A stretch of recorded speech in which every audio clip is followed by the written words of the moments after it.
I, 23-year-old female, have an Irish twin, 24-year-old female. We've been living together for 2 years. She is a single mum of a toddler. When we first moved in together, the apartment was only in her name and she let me live with her. I was finishing dental assisting school and couldn't qualify for an apartment on my own. I still paid half the rent and utilities. After graduating and getting a job, I became an official added roommate to the lease last year.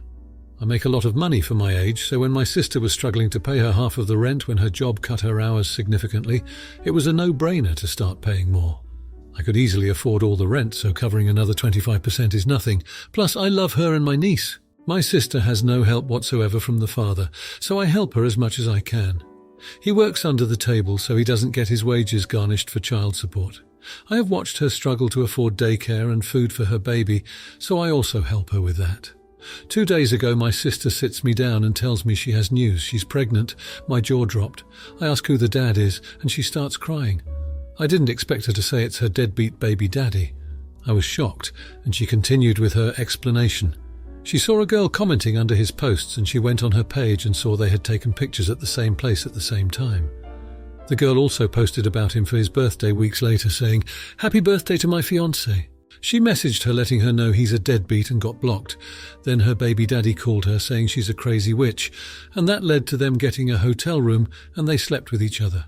All to prove some point to his fiancée that he's not loyal, and she can have him whenever she wants, because she sent her proof after they slept together, but the fiancé stayed with him. As she's telling me this story, I just sit there upset. I started asking her if she went to the doctor and how far along she is. She said she did stop by Planned Parenthood and got a scan. She's 9 weeks. We live in a blue state, so baby unaliving is legal here.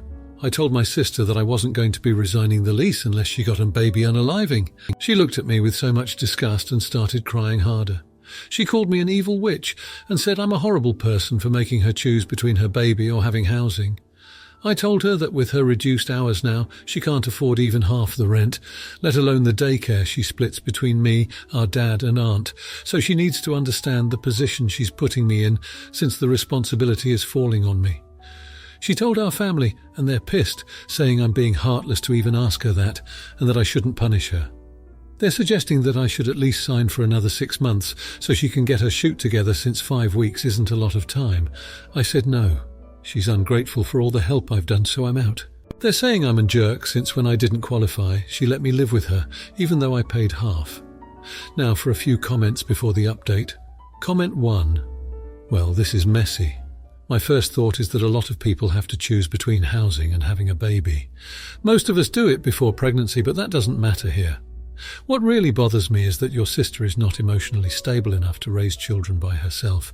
She had unprotected intimacy with a man to prove a point, and he happens to be the same man who refuses to support a child he already has. You may have been a bit harsh, but so is reality. I'm going to suggest that you point her to counselling ASAP and then to court to get court-order child support. If he works under the table, they can still order him to pay. And ask her plainly, how does she plan to support 2 children? As any parent will tell you, they get more expensive later on. You've been a good sister. You didn't have the right to issue an ultimatum, but you do have the right to decide where and how you live. You're well within your rights to say, I do not want to live in a house with another baby, and I cannot spend more on you than I am already. I have a feeling that with all this going on in your life, you aren't saving as much as you should, and that will make you less secure later on. Don't compromise on that. You're the only one who can do it. The way you handled this was flawed. But you're not the one bringing a child into the world that you cannot afford to feed. The cause of this mess is your sister, not the idiot. Comment 2. Not the idiot. You had the right intentions, although you expressed them in a way that wasn't apartment. I mean, you played the biggest card you were holding in your hand.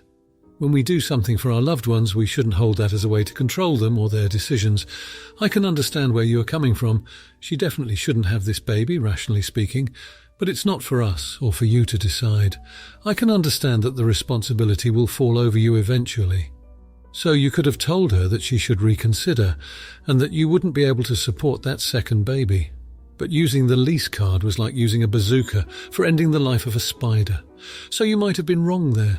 You should play it positively going forward.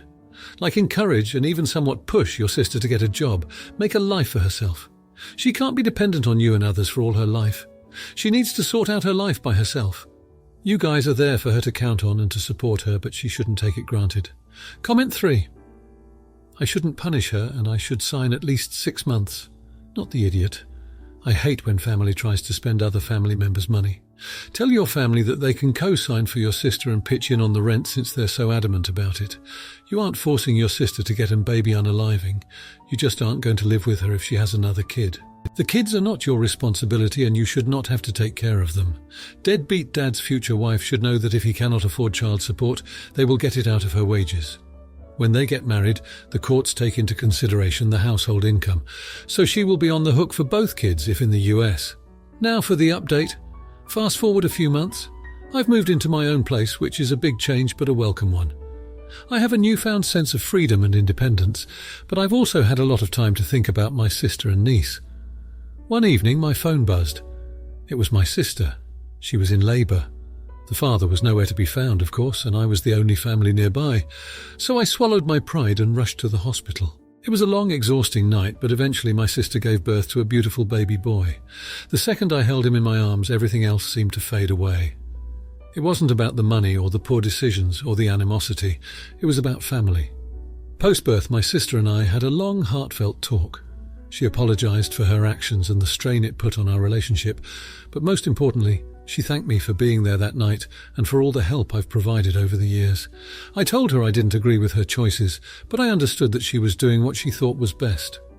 In the spirit of fresh starts, I've decided to help out, but in a different capacity. Instead of monetary support, I've been assisting in childcare, helping my sister find a stable job, and steering her towards resources for single mothers.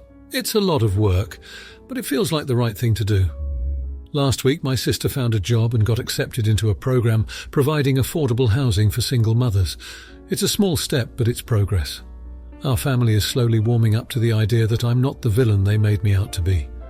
It's been a rough journey, and there's still a long road ahead, but in the end, we're still family, and I wouldn't have it any other way.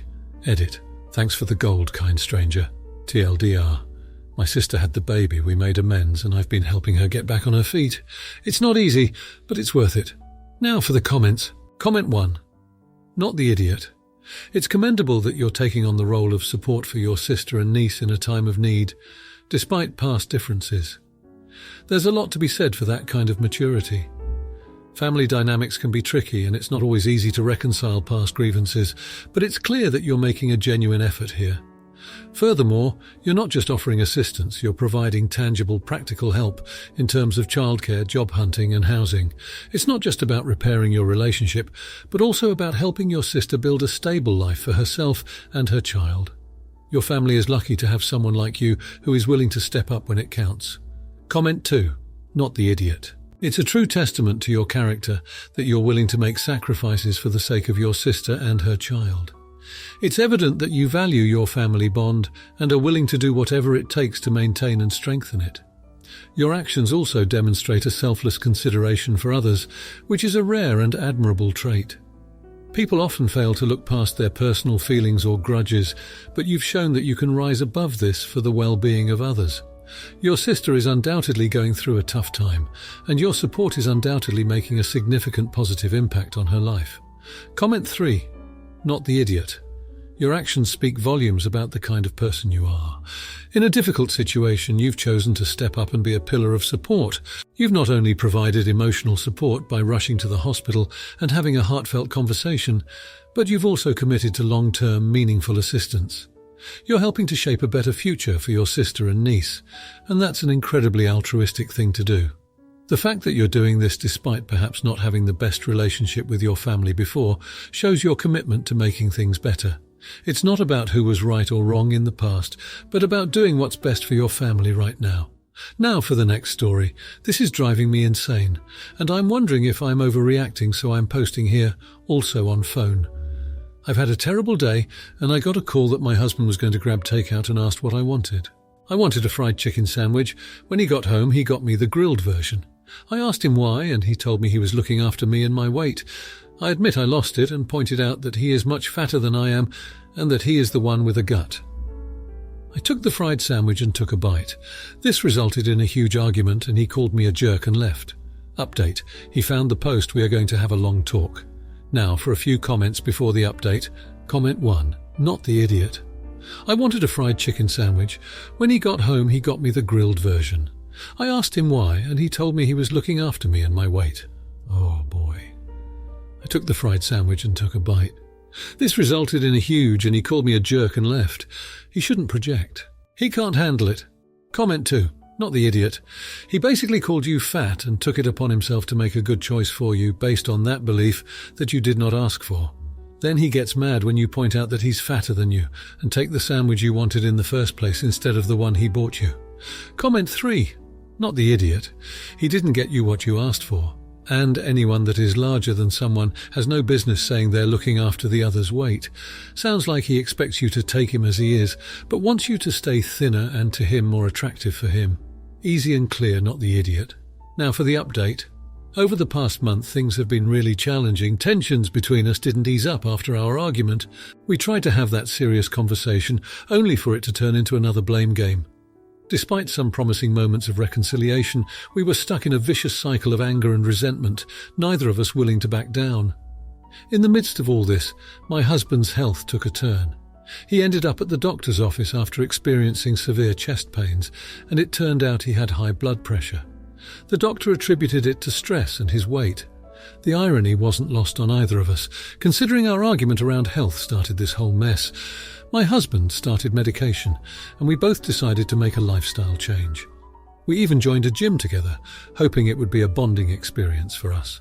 But the strain between us overshadowed any positive changes we were trying to make. One night we got into a particularly nasty argument after the gym. I don't even remember what sparked it. We were both so exhausted, both physically and emotionally. My husband decided to sleep on the couch that night, claiming he needed some space. When I woke up, I found him unconscious on the living room floor. He had a stroke. His weight and stress had finally taken their toll. The paramedic said he would have been fine if he'd received medical attention sooner, but he was alone because of our silly fight. He's in the hospital now, stable but not responsive. The doctors say it'll be a long road to recovery. They keep reminding me how important it is for him to have a strong support system, but I can't help but feel responsible. Every day I look at him lying there, and I can't help but think of that stupid grilled chicken sandwich. I wish I could take it all back. I wish I could rewind time, erase our fights and replace them with laughter, love and understanding. But all I can do now is hope for the best, put aside my guilt, and try to be the support he needs. It's heartbreaking to see him this way, and it's a pain I wouldn't wish on anyone. All over a chicken sandwich. Our lives have taken a turn I never imagined. I wish I could say it's been an entirely negative experience, but that wouldn't be entirely true. In the midst of all this pain and struggle, I've come to realize how much I still love my husband and how far I'm willing to go to see him healthy and well again. I just hope it's not too late to show him. Now for the comments. Comment 1. Not the idiot. Intense situations and high-stress environments can take a toll on anyone's health, and it's extremely unfortunate that it has led to such a drastic health issue for your husband. That being said, it's not right for you to bear the entirety of the blame. The both of you as a couple decided to continue in an environment of constant arguments and unresolved tension. It's not solely your doing. It's crucial now that you focus on supporting his recovery and making the necessary changes in your relationship and lifestyle. It's a difficult situation, but it's not too late to turn things around. Comment 2. Everyone sucks here. Both you and your husband have contributed to the stressful environment that led to his deteriorating health. While his condition is unfortunate, it's important to recognize that both of you had the option to seek help or make changes sooner. It's regrettable that it took such a severe incident for the severity of the situation to be realized. Now, it's crucial for both of you to take responsibility and make the necessary changes not only in your relationship, but in your lifestyle choices as well. Comment 3. No idiots here. It's easy to blame yourself in hindsight, but it's also important to remember that both of you were dealing with your own struggles and difficulties. The constant arguments and unresolved tensions are unfortunately part of many relationships, and it's not always easy to foresee the potential health impacts. Instead of dwelling on past mistakes, focus on the present and future. Be there for your husband, support his recovery, and work on improving your relationship. It's never too late to show your love and commitment. Now, for the next story. I, 25-year-old female, have a group of friends, all aged 24, 26, 8 in total. That includes a guy whom I'll call Nick. Nick has a girlfriend whom I'll call Josie, 24, and they've been dating for 8 or 9 months. Nick introduced Josie to the group about 6 months ago. Both Josie and I are mixed race, while the rest of the group is white. Ever since we met Josie, she's made really inappropriate comments too about me concerning racially related things. She asks me why all my friends are white. Questions about my mother's African background and comments about how I style my hair, like suggesting I shouldn't straighten it. I always try to change the topic and brush it off, but she brings it up so often. Nick says she's just trying to find her place in the friend group, but I don't understand why she can't make an effort to get to know me, or anyone in the group, as a person instead of focusing on this irrelevant commonality. I also pointed out to Nick that Josie and I may both be half African, but we come from different countries in Africa with vastly different cultures. Even if I was raised in an African culture, which I wasn't, it still wouldn't be similar to hers. So it really doesn't make sense for her to keep bringing it up. And not to mention, it makes me uncomfortable. Anyway, over the weekend we all had a boat day and were having lunch. We were talking about school, and I mentioned that one of the schools I attended had predominantly Asian students. Josie asked if there were any black students in my year, and I said yes, but I didn't know them very well. She then asked if the reason I wasn't friends with them was because they thought I wasn't black enough. I don't know if it was that comment or the countless ones before it, but I just felt so angry that she would once again take a conversation that everyone was participating in and make it about race for no reason. I said, "No, Josie, that's not why we weren't friends. Frankly, the only person I've ever met who's obsessed with my racial identity is you. And just so you know, it's really creepy." Josie tried to stutter an apology, but I told her that the only apology I was interested in was her not bringing it up again. My boyfriend jumped in and changed the topic. Later, Nick took me aside and said I'd really upset Josie and she was just trying to bond with me. He said she has some kind of race-related trauma, without going into detail, and that my comment had made her really uncomfortable. I told him that it wasn't my problem, and I'm not going to be Josie's emotional support coloured friend. I also expressed my concern about how he views me, if he thinks I should fulfil that role. Now, Nick is mad at me for insinuating that he's discriminatory, and 2 friends have taken his side. I don't think I was wrong for wanting Josie to respect me like everyone else, but apparently people think what I said was harsh. Was it? Now for a few comments before the update. Comment 1. Not the idiot. Just because Nick likes having relations with someone of mixed race who is obsessed with her own racial makeup and experience, and you happen to be of similar but nowhere near the same makeup, does not make her socialization into the friend group your problem. She's his girlfriend, and it is his and her responsibility to acclimate to the group or to find a new social situation where they are more comfortable. If he doesn't like the consequences of his trying to foist his obligation to her on you, he can take it up with his reflection. Enough is enough. Guys, I've expressed how I feel about my race becoming a focus of discussion many times before the incident. I was ignored. I have every right to ask that behaviours that make me uncomfortable be stopped, regardless of how traumatised the person responsible is supposed to be. Since my multiple polite requests have been ignored, I am well within my rights to stop being polite and start being blunt. Nick and his girlfriend need to deal with her issues and stop trying to make them mine. I think you all need to take a breath and really think about why any of you are even entertaining the thought that her issues with being mixed are supposed to be my problem to solve. Comment 2. It looks like a common occurrence on this sub that people come with stories how they accumulate resentment to someone then blow up in an ugly way one day. Are you justified to feel uncomfortable because of Josie's comments? Yes. Are you justified to blow up? No, she didn't do anything unusual. She just continued to do what she always did. Bring up topic that is annoying to you. You should have reacted much earlier, but also you should have reacted with the cool head. You're the idiot. Comment 3. Josie is an AH for bringing up non-white business in front of your mostly white friend group. But, based on what you said, it sounds like you could use a friend who has some identity consciousness. I assure you, when some shoot actually hits the fan about your having African heritage, which it inevitably will, you'll have a more likely ally and confidant in Josie. Not your boyfriend and not the rest of y'all's friends. Now for the update. So the story has taken some wild turns since my last post. I thought things would die down after the confrontation, but they've only escalated. Last week I was on the receiving end of an intervention organised by Nick and the 2 friends who sided with Josie. They ambushed me at our regular hangout spot with the idea of mediating the misunderstanding between Josie and I. It was really an attempt to make me apologize, which I didn't. I held my ground, expressing concerns about the underlying racial bias in Josie's comments and her expectation that I should be her emotional support. Turns out I wasn't the only one who felt like this. 2 other friends, who had previously kept out of the fray, stood up for me. They admitted they'd also felt uncomfortable with Josie's comments and Nick's enabling behaviour, but didn't want to rock the boat. This led to a huge argument, where all the pent-up grievances aired out. In the heat of the argument, Josie accused me of trying to turn the group against her. She claimed I was making her a villain because of her race-related trauma. She then, in a fit of anger, made a highly racially insensitive comment. Something so egregious even Nick had trouble defending it. The whole thing blew up, and shockingly, it was Nick who ended up breaking things off with Josie. He admitted that he'd been blind to how offensive her comments were and apologised for not taking my concerns seriously.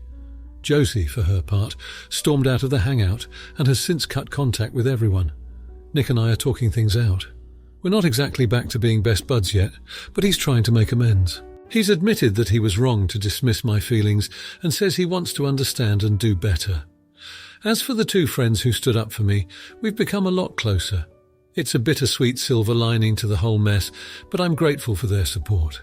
It's been a rollercoaster ride these past 2 weeks, and I guess we'll see where things go from here. Now, for the comments. Comment 1, not the idiot. You have every right to stand up for yourself in the face of racial bias. It's important to express your feelings when you're uncomfortable, especially when it involves discrimination. Nick and the 2 friends initially siding with Josie were misguided in trying to mediate the conflict without addressing the root issue, racial bias. It's good to see that they eventually understood their mistake and rectified it. It's a tough situation, but it seems you have handled it with grace and honesty. Comment 2, not the idiot. But it's unfortunate that it took such an extreme event for Nick to see the truth about Josie. It's a testament to the power of influence and how people can sometimes be blind to the faults of those they care about until faced with undeniable evidence. It's also commendable that the 2 neutral friends decided to speak up. It's always difficult to get involved in conflict, but it's necessary when it comes to addressing issues of racial bias.